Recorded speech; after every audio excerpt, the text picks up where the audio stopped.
nzakomeza kugenda mu maso y'uhoraho ku isi y'abakiri bazima.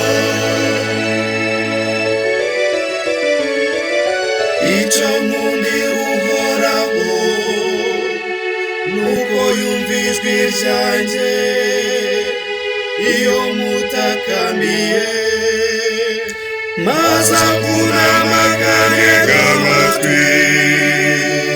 Mu buzima bwanjye bwose sinzareka kumwiyambaza.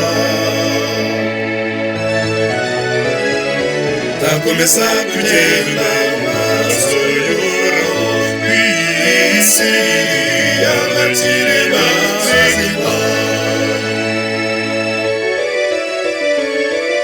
Ingoyi z'urupfu zari zamboshye, ishavu n'agahinda byari byanyishe, maze niyambaza izina ry'uhoraho.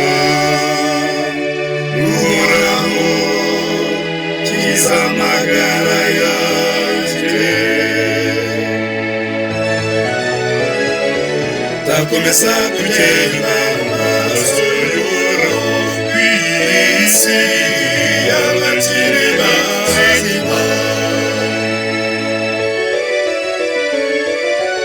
Uhoraho ni umunyampuhwe n'intarenganya, kuko Imana yacu ni nyir'imbabazi.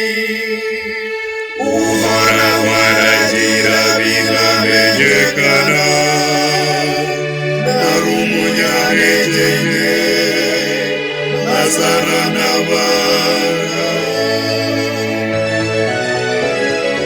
Nzakomeza kugenda mu maso y'uhoraho ku isi y'abakiri bazima.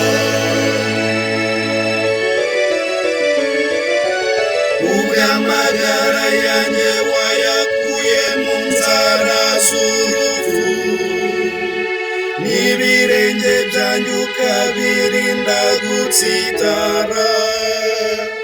Nzakomeza gutunganira uhoraho ku isi y'abazima. Nzakomeza kugenda mu maso y'uhoraho ku isi y'abakiri